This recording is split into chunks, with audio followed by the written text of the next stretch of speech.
வணக்கம் and welcome to Karthikha channel. KC family special hi. எப்பவே குளிச்சு ஃப்ரெஷ்ஷா vlog ஆரம்பிப்பேன். நீங்க குளிக்கவே இல்ல, அழுக்க மூட்டையா தான் நான் வந்து vlog ஆரம்பிச்சிருக்கேன். ஜஸ்ட் ஃப்ரெஷ் அப் தான் ஆயிருக்கேன்.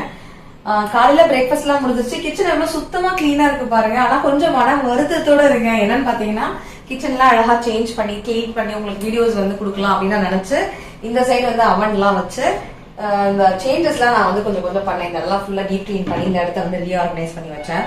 இந்த சைடு இருக்கக்கூடிய கவுண்டர் டாப்ல வந்து பாத்தீங்கன்னா நிறைய ஸ்பேஸ் இருக்கு. சோ இது ஒர்க் ஸ்டேஷன் மாதிரி இந்த இடத்துல ஃபுல்லா எடுத்துக்கலாம்.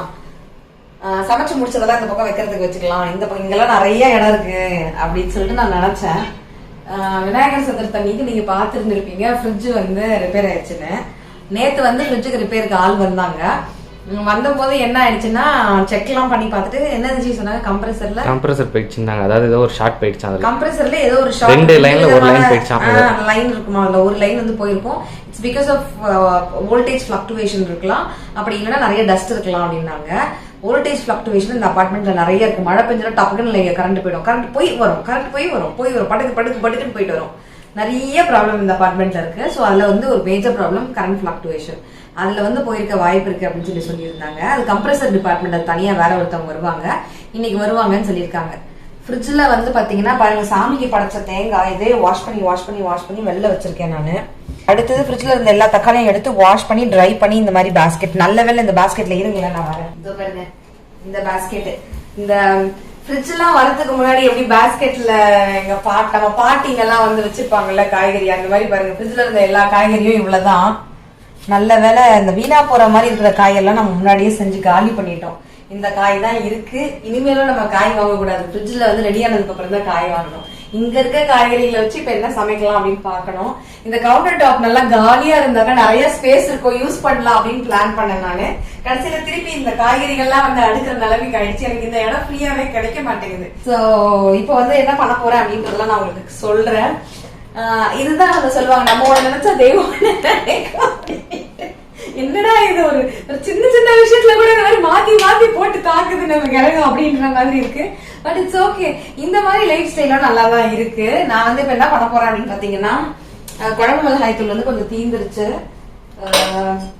இது இப்ப ரீசெண்டா தான் லாஸ்ட் வீக் நான் வாஷ் பண்ணேன். நடுவில் வந்து நிறைய காரக்குழம்பு 2-3 வாட்டி செஞ்சதுல கடற்கடை குழம்பு மிளகாய் தூள் காலி ஆயிடுச்சு.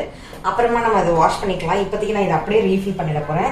இது வந்து காரம் கம்மியான குழம்பு மிளகாய் தூள் என் மாமியார் வந்து அரைச்சு கொடுத்தாங்கன்னு சொல்லியிருந்தேன் இல்லையா, அதனால சீக்கிரமா கடகடன்னு காலி ஆயிடுது. ஸோ இன்னும் ஒரு வாரம் இதை யூஸ் பண்ணிட்டு அடுத்த வாரம் நம்ம இந்த டப்பாவை வந்து வாஷ் பண்ணிக்கலாம். ஃப்ரிட்ஜ் வந்து ரிப்பேர் ஆனதுனால நாங்க வந்து நேற்று ஃப்ரிட்ஜ் எல்லாம் இழுத்து நடுவில் வச்சு நாங்கெல்லாம் ஏதாவது இப்போ ரெடி பண்ண முடியுமாலாம் செக் பண்ணி பார்த்துட்டு அதுக்கப்புறம் ரிப்பேருக்கு ஆள் வந்தாங்க பாருங்க. அதுல ஃபுல்லா டஸ்ட் ஆயிடுச்சு. அப்புறம் ஃப்ரிட்ஜுக்குள்ள இருக்கிறதெல்லாம் எடுத்து எம்டி பண்ணி அதெல்லாம் கிளீன் பண்ணி அந்த பாஸ்கெட்ஸ் எல்லாம் கிளீன் பண்ணி வச்சு ஒரு மாதிரி ஹால் வந்து டஸ்டியா நசன் இருக்க மாதிரி இருந்தது. ஷர்வன் குட்டிக்கு சர்ஜரி ஆனதுல இருந்து டஸ்ட் வராத அளவுக்கு நாங்க கொஞ்சம் வீட்டுல பாத்துக்கிறோம். அப்பப்போ டஸ்டிங் வந்து பண்ணிட்டே இருக்கேன் நானு. தும்பல் வந்து ஷர்வன் கஷ்டப்படக்கூடாது அப்படின்றதுக்காக. சோ வீடு அடிக்கடி நான் இந்த மாதிரி டஸ்ட் பண்ணி கிளீனா வச்சுக்கிறேன். முடிஞ்ச அளவுக்கு நான் ஃப்ரிட்ஜை வந்து எம்டி பண்ணிட்டேன். இருந்தாலும் சில பொருட்கள்லாம் இருக்கு, அதுல எதெல்லாம் தேருமோ அதெல்லாம் எடுத்து பத்திரப்படுத்தி வச்சுட்டு தேராது அது வேலைக்காவாது அப்படின்றதெல்லாம் டிஸ்கார்ட் தான் பண்ணி ஆகணும்.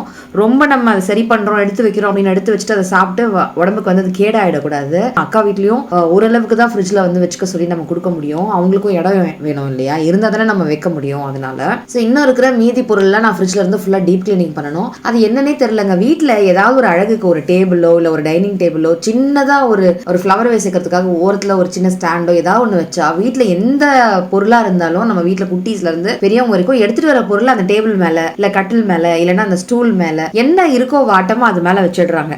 அதெல்லாம் கிளீன் பண்றது எக்ஸ்ட்ரா வேலையா நமக்கு ஆயிடுது. சின்ன வயசுல நமக்கு ஏதாவது ஒரு விசேஷம் அப்படின்னு சொன்னாக்க என்ன ஞாபகம் வரும்? புது துணி ஞாபகத்துக்கு வரும், பலகாரம் ஞாபகத்துக்கு வரும், அப்பாடி லீவுடா இன்னைக்கு ஜாலி ஸ்கூல் லீவ் அப்படின்னு ஞாபகம் வரும். பட் இப்போ பெரியவங்களா ஆனதுக்கு அப்புறம் அந்த ஃபங்க்ஷனுக்கான ப்ரீ ப்ரிப்பரேஷன் பண்றது, அதுக்கான பொருட்கள்லாம் வாங்கிட்டு வந்து என்ன செய்யலாம்னு யோசிக்கிறது, ஃபெஸ்டிவல் அன்னைக்கு ஃபெஸ்டிவலுக்கு தகுந்த மாதிரி பலகாரம்லாம் செஞ்சு புது ட்ரெஸ் எல்லாம் குழந்தைங்களுக்கு போட்டு விட்டு செலிப்ரேட் பண்றது. அண்ட் முக்கியமான வேலை என்னன்னா அந்த ஃபங்க்ஷன் முடிஞ்ச அடுத்த நாள் மொத்தத்தையும் திருப்பி அகைன் பழையபடி ரொட்டீனுக்கு கொண்டு வரதுக்காக எல்லாத்தையும் கிளீன் பண்ணி எடுத்து வைக்கிறது. ஸோ ஒரு செலிப்ரேஷன் லீவ் அப்படின்னு மட்டும் தான் நம்ம இத்தனை நாள் நினைச்சுக்கிட்டு இருந்தோம். ஆனா ஒரு ஃபெஸ்டிவல் அப்போ முன்னாடி நாள்ல இருந்து அடுத்த நாள் வரைக்கும் இவ்வளவு வேலை இருக்கு அப்படின்னு அப்படின்றது நமக்கு சின்ன வயசுல தெரியாது, பெரியவங்களானதுக்கு அப்புறம் தான் தெரியுது. ஃப்ரெண்ட்ஸ், நான் ஃப்ரெஷ்ஷா குளிச்சுட்டு வந்துட்டேன்.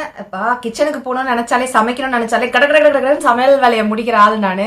இந்த ஃப்ரிட்ஜ் வேலை செய்யலன்னொடனே என்னத்தை சமைக்கலாம், கரெக்டா சமைக்கணும், மீந்திரிச்சுதான் ஃப்ரிட்ஜ்ல வைக்க முடியாது, அப்ப சூடு பண்ணி எடுத்துக்கணும், இந்த மாதிரிலாம் மண்டை ரொம்ப யோசிக்குது. ஏன்னா நம்ம பிறந்ததுல இருந்தே ஃப்ரிட்ஜ் பார்த்து வளர்ந்ததுனால ஏதாவது ஒண்ணு டக்குன்னு ஃப்ரிட்ஜ்ல வச்சுக்கலாம், ஃப்ரிட்ஜ்ல எடுத்துக்கலாம் நினைப்போம். தேங்காய், பால் அதெல்லாம் ஸ்டாக் இருக்கும், தயிர் எல்லாமே. அது இல்லாம கொஞ்சம் ஒரு மாதிரி கை உடைஞ்ச மாதிரி தான் இருக்கு.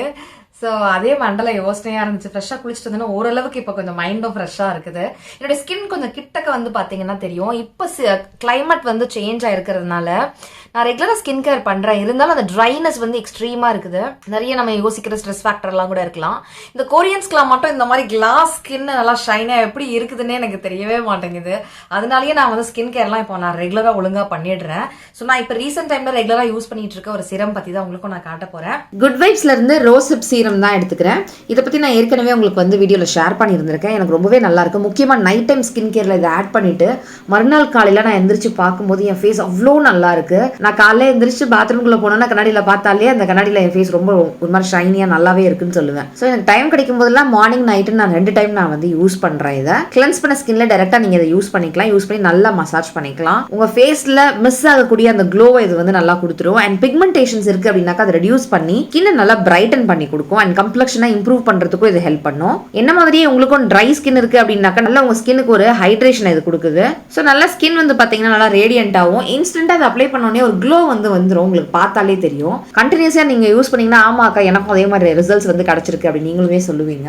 எப்பவுமே ஒரு ரேஞ்ச் எடுத்தீங்கன்னா அந்த ரேஞ்ச் ஆஃப் ப்ராடக்ட்ஸ் யூஸ் பண்ணீங்கன்னா ஸ்கின் கேர்ல பெட்டர் ரிசல்ட்ஸ் கிடைக்கும். ஸோ ரோசிப் சீரமோட சேர்த்து ரோசிப் ரேஞ்ச்ல என்னென்ன ப்ராடக்ட்ஸ் இருக்கோ நீங்க அதையுமே யூஸ் பண்ணலாம். பெட்டர் ரிசல்ட்ஸ் கிடைக்கும் உங்களுக்கு. அந்த கொரியன் கிளாஸ் ஸ்கின் எப்படி ஷைனியா இருக்கும். அவங்க கலர்லாம் நம்ம வர முடியாது, அது அவங்களுடைய கலர், இது நம்மளுடைய நாட்டு கலர். ஸோ கலருக்காக நான் இங்க பேச வரல. ஆனா நம்ம என்ன கலர்ல இருந்தாலும் அந்த கிளாசி ஸ்கின் வந்து கிடைச்சிருது பாருங்க. அது எனக்கு வந்து ரொம்பவே பிடிச்சிருக்குது. ஸோ மேக்கப்லாம் இல்லாத அன்னைக்கு இந்த மாதிரி நம்ம ஸ்கின் கேர் பண்ணோம் அப்படின்னாக்கா, ரெகுலரா அதை ஒழுங்கா மெயின்டைன் பண்ணோம் அப்படின்னாக்கா நம்ம ஸ்கின்னை வந்து சூப்பராக கொண்டு வந்துடலாம். மார்னிங் நைட்டுன்னு நீங்க ட்வைஸ் அ டே வந்துட்டு தாராளமாக இதை யூஸ் பண்ணிக்கலாம். இந்த ப்ராடக்ட்லாம் நீங்களும் வாங்கணும் அப்படின்னு நினைச்சீங்கன்னா 28 செப்டம்பர் அன்னைக்கு குட் வைப்ஸ்ல எந்த ப்ராடக்ட் வாங்கினாலும் பை 1 get 1 ஆஃபர்ல உங்களால வாங்கிட முடியும். ஸோ இந்த ப்ராடக்ட்ஸ்லாம் நான் வந்து டேக் பண்ணி விட்டுருக்கேன். வீடியோக்கு கீழே பார்த்தீங்கன்னா அங்கே உங்களுக்கு வந்து டேக் ஆயிருக்கும். அந்த ப்ராடக்ட்டை நீங்க கிளிக் பண்ணி நீங்க வந்து வாங்கிக்கலாம். என்ன ஆஃபர்லாம் இருக்குன்னு கூட நீங்க செக் பண்ணிக்கலாம். செக் பண்ணி பாருங்க.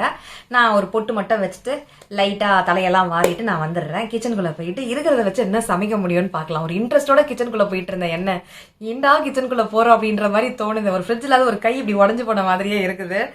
என்னம்மா நீ இவ்வளவு எக்ஸாஜரேட் பண்றீங்கன்னாக்க தெரியல, எனக்கு அந்த மாதிரி ஒரு ஃபீல் இருக்கு. ஒருத்தருக்கு ஒண்ணு கை உடஞ்ச மாதிரி இருக்கும்ல, எனக்கு அந்த மாதிரி ஃபீலிங்கா இருக்குது. உங்களுக்கு ஃப்ரிட்ஜ் திடீர்னு ரிப்பேர் ஆயிடுச்சு, ஒரு 4 நாளைக்கு ஃப்ரிட்ஜ் கிடையாது அப்படின்னா என்ன பண்ணுவீங்க? நீங்க என்னெல்லாம் சமைப்பீங்க, பிளான் பண்ணுவீங்க? உங்களுக்கும் கை உடஞ்ச மாதிரி இருக்குமா இல்லையா அப்படின்றதெல்லாம் கமெண்ட்ஸ்ல சொல்லுங்க. ஸோ நான் ரெடி ஆயிட்டு வரேன், வாங்க பார்க்கலாம். ஃப்ரெண்ட்ஸ், பொட்டு வச்சு தலையெல்லாம் வாரிட்டு வந்துட்டேன். ஃபேஸ்ல வேற நான் எதுவுமே போடல, அந்த சீரம் மட்டும்தான் இருக்கு.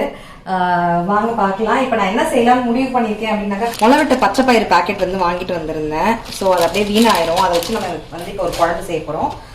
உருளைக்கிழங்கு 3 முருங்கை இருந்தது. இந்த 3 மட்டும் நான் ஏன் விட்டு வச்சேன்னு தெரியல. ஸோ இதெல்லாம் போட்டு நம்ம வந்து ஒரு குழம்பு வச்சிட போகிறோம். டக்குன்னு பார்த்துடலாம். கோவக்காய் வறுக்க போகிறோம். கோவக்காய்க்கும் நான் இந்த பக்கம் ஒரு கடாயை வந்து ஸ்டவ் ஆன் பண்ணி வச்சுட்டு வந்துடுறேன். தாளிப்புக்கு சும்மா பட்டை, ஒரே ஒரு லவங்கம், ஒரு ஸ்டார் அனஸ், ஒரு ஏலக்கான்னு போட போகிறேன். நிறையா மசாலா வாசனை வேண்டாம், அதனால மீன்வெயில் அந்த பக்கம் கடாயை போட்டு உங்களுக்கு நான் காட்டுறேன். ஸோ அந்த தாளிப்பு ஐட்டம் போட்டேன். கருவேப்பிலை போட்டாச்சு. சின்ன வெங்காயம் நான் ஏற்கனவே உரிச்சு வச்சிருந்தேன், வேஸ்ட் பண்ணாமல் அதையே அரிஞ்சிடலாம். பொடியை அரிஞ்சு வச்சிருக்கேன், அதையும் சேர்த்துக்கலாம். பெருங்காயத்தூள் கொஞ்சமாக சேர்த்துக்கலாம். இந்த கடாய் சூடாகுது, அதில் கொஞ்சம் எண்ணெய் விட்டுக்கலாம். ஒரு டப்பா ஃபுல்லாக நான் இந்த வாரம் தான் இஞ்சி பூண்டு விழுதுலாம் அரைச்சி வச்சிருந்தேன். அக்கா வீட்டில் கொடுத்து வச்சிருக்கேன். நல்ல வேலை இந்த மாதிரி அம்மா வீடு, மாமியார் வீடு, அக்கா வீடு, இன்லாஸ் யாராவது அப்படி பக்கத்துலேயே யாராவது வீடு இருக்காங்க அப்படின்னாக்கா இந்த மாதிரி ஹெல்ப் பண்ண இருந்தாக்கா கண்டிப்பாக பிளெஸிங்ஸ். ஒரு 2 வருஷத்துக்கு முன்னாடி அம்மா வீடு பக்கத்துலேயே இருந்தேன். அம்மாவோட வீட்டில் எனக்கு எல்லாமே எனக்கு ஹெல்ப் கிடைச்சது. அக்கா வீட்டில் ஹெல்ப் கிடைச்சது. இப்பவும் அக்கா என் கூட இருக்கிறதுனால அக்கா வீட்டில் ஹெல்ப் கிடைச்சது. மாவு வீடு ஏதாவது வேணும், ஒரு மிளகாத்தூள் மாவு வேணும், என் மாமியார் அரைச்சி கொடுத்துட்றாங்க அவசர தேவைக்கு. ஸோ பக்கத்தில் இப்போ மாமியாரோட ஹெல்ப் அண்ட் அக்காவோட ஹெல்ப் ரொம்பவே இருக்குது. எல்லா பொருளும் இப்போ அக்கா வீட்டில் தான் போட்டு வச்சுருக்கோம். நான் ஃப்ரிட்ஜில் வைக்க வேண்டிய சில முக்கிய மாவுலாம் ஆட்டி வச்சுருந்தேன் இல்லையா, இஞ்சி பூண்டு விழுதெல்லாம், அதெல்லாம் நான் வந்து அக்கா வீட்டில் போட்டு வச்சுருக்கேன். அவங்க வீட்டு மாவும் உள்ளே கிடக்குது ஃப்ரிட்ஜில் அடைச்சி போய். இப்போ நம்ம வீட்டு மாவும் அங்கே கிடக்குது அடைச்சி போய். இப்போ இந்த குழம்பு கொஞ்சம் கூட நான் வச்சிட்டேன் அப்படின்னாக்கா இங்கே அதுக்குள்ளே எண்ணெய் சேர்த்துட்டு குழம்பு வந்து கொஞ்சம் நிறைய வச்சாச்சுன்னா மாவு அக்கா வீட்டிலேருந்து வாங்கிட்டு வந்தோம்னா நம்மளுடைய மாவு தான், அதை வேற ஏன் நீங்கள் ஆட்டலையான்னு கேட்பாங்க. ஸோ அதையும் நம்ம என்ன பண்ணிக்கலாம், நைட் வந்து ஒரு இட்லி ஊற்றி இந்த குழம்பு வச்சு சாப்பிடலாம், சூப்பராக இருக்கும்.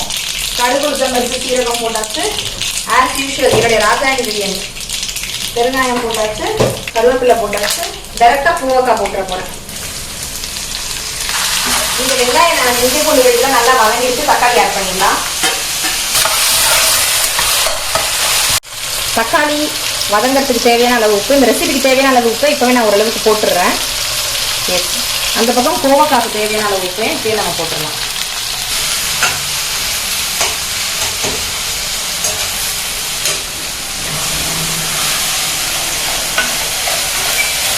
அரைமுடி தேங்காய் வச்சிருக்கேன் நான். சாமிக்கு படைச்ச தேங்காய் வேஸ்ட் பண்ண வேணாம்னு இன்னைக்கு அதை ஊற்றி செஞ்சிடலாம் ரெசிபி வச்சிருக்கேன். சும்மா 1 ஸ்பூன் அளவுக்கு உடச்சக்கல்ல சேர்த்துக்கோங்க. சோம்பு 2 ஸ்பூன் சேர்த்துக்கோங்க. சோம்பு தூளா இருக்குன்னா நீங்க குழம்பு மிளகாய் தூள் ஆட் பண்ணும்போது நீங்க சோம்பு தூளாவே ஆட் பண்ணிக்கலாம். இல்ல வேண்டாம் தூளா இல்லைனாக்கா சோம்பு வந்து இதுல வந்து ஒரு 2 ஸ்பூன் ஆட் பண்ணிக்கோங்க. உடச்சக்கல்ல 1 பெரிய ஸ்பூன் போட்டிருக்கேன். சோம்பு வந்து 2 பெரிய ஸ்பூன் நல்லா கோபுரமா போட்டிருக்கிறேன். கசகசா வந்து 2 ஸ்பூன் குட்டி குட்டி ஸ்பூன்ல போடுறேன் நான்.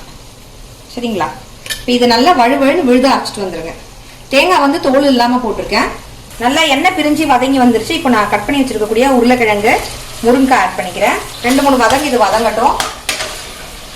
நான் அரைச்ச இல்லையா விழுது, அது கூடயே கொஞ்சோண்டு நான் ஒரு கொத்து கருவேப்பிலையும் ஆட் பண்ணிக்கிறேன் ஃப்ளேவருக்காக. நிறைய கருவேப்பிலை இருக்கு, வேஸ்ட் பண்ண வேணாம், அரைச்சு போட்டுடலாம் அப்படின்ட்டு.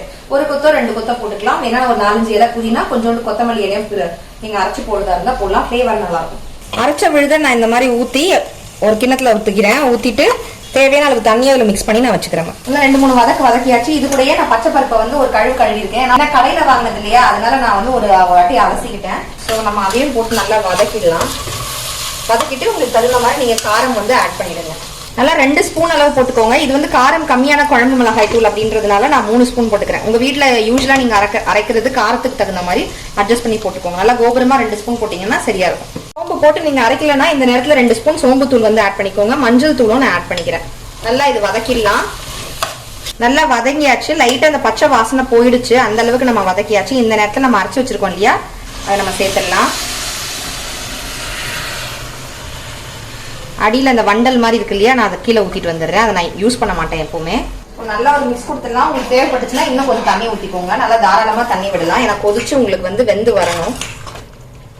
நான் வந்து என்ன பண்ண போறேன், இன்னும் ஒரு 1/2 கிளாஸ் தண்ணி ஊற்றிட்டு விசில் வந்து 1 விசில் வச்சு ஆஃப் பண்ணிக்க போறேன். கோவக்காய் நல்லா சுருண்டு வதங்கி வந்துருச்சு. நல்லா வதங்கினதுக்கு அப்புறம் குழம்பு மிளகாய் தூள் ஆட் பண்ணுங்க. அப்ப நல்லா இருக்கும், கருகாம இருக்கும் உங்களுக்கு. ஏன்னா கோவக்காய் வேகிறதுக்கு ரொம்ப டைம் எடுக்கும். ஓரளவுக்கு நல்லா வெந்ததுக்கு அப்புறம் நீங்க மிளகாத்தூள் போட்டீங்கன்னா உங்களுக்கு வந்து அந்த ரெசிபி வந்து கருகின மாதிரி இருக்காது. நல்லா மொறுமொறுன்னு சூப்பரா இப்ப நீங்க ஃப்ரை பண்ணி எடுக்க வேண்டியதுதான். இந்த குழம்பு வந்து கொஞ்சம் நல்லா தண்ணி ஆட் பண்ணிக்கணும், இல்லைனா கபகபன்னு தீ பிடிச்சிரும். நல்லா தண்ணி ஆட் பண்ணதுக்கப்புறம் க்ளோஸ் பண்ணி 2 விசில் வச்சு நான் ஆஃப் பண்ணிட்டேன். ப்ரெஷரை நானே ரிலீஸ் பண்ணி விட்டுட்டேன், ஏன்னா முருங்கைக்கெல்லாம் உடஞ்சிடக்கூடாதுன்ட்டு. கார்த்திமா, ஜி சமையல் ரெடியா? சமையல் ரெடி. அதான் ரெடி ஆயிடுச்சு. என்ன பண்ற? கடாய் சாதம் பரட்டுறேன்.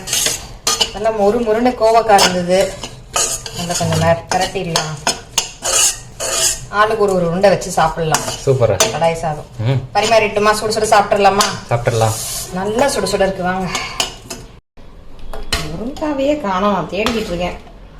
இருந்ததே 3 முருங்காய் தானையா? வந்துட்டான்.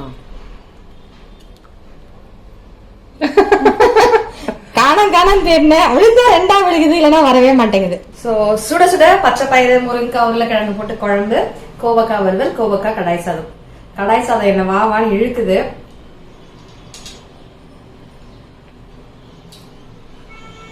கடாய் சாதம்னாலே அது ஒரு அருமையான டேஸ்ட் தான். அதுக்கு ஒரு தனி ருசியே உண்டு.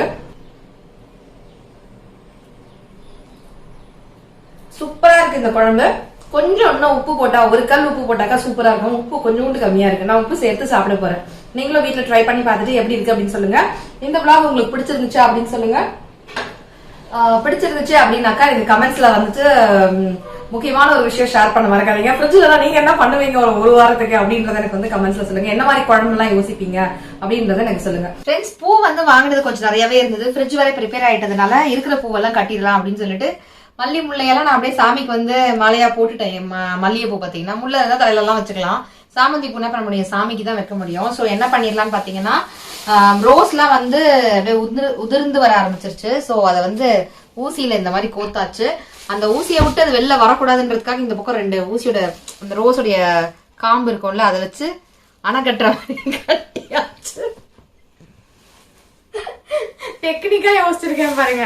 அதுக்கு அடுத்தது இது வந்து பாத்தீங்கன்னா காம்பு இல்லாத சாமந்தி பூ, அதுவும் ஊசியில கோத்தாச்சு. ஸோ இதெல்லாம் மாலை மாதிரி அப்படியே சாமிக்கு வந்து போட்டுடலாம். இது கொஞ்சம் சுமாரா இருக்கிற பூ இன்னைக்கே காலி பண்ணிடலாம் அப்படின்னு சொல்லிட்டு பூ கட்டியாச்சு.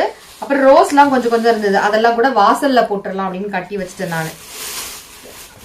அடுத்தது இந்த பூ வந்து பாத்தீங்கன்னா சாமந்தி, வெள்ளை சாமந்தியும் லைட் எல்லோ இருக்கும்ல, லெமன் எல்லோ, அந்த சாமந்தியும் சாமந்தி பூவும் இருந்தது. அது ஃபுல்லா நீட்டா அப்படியே பூ மாதிரி கட்டியாச்சு. இது அப்படியே கவர்ல போட்டு அக்கா வீட்டுல வந்து ஃப்ரிட்ஜ்ல வச்சுக்கோங்கன்னு சொல்லி கொடுத்துட்டு போறேன். இந்த வெள்ளிக்கிழமை அன்னைக்கு நம்ம வந்து சாமிக்கு வந்து போட்டுக்கலாம். இந்த வீடியோ நான் என்னைக்கு எடுத்துக்கிட்டு இருக்கேன் அப்படின்னு பாத்தீங்கன்னா புதன்கிழமை எடுத்துக்கிட்டு இருக்கேன்.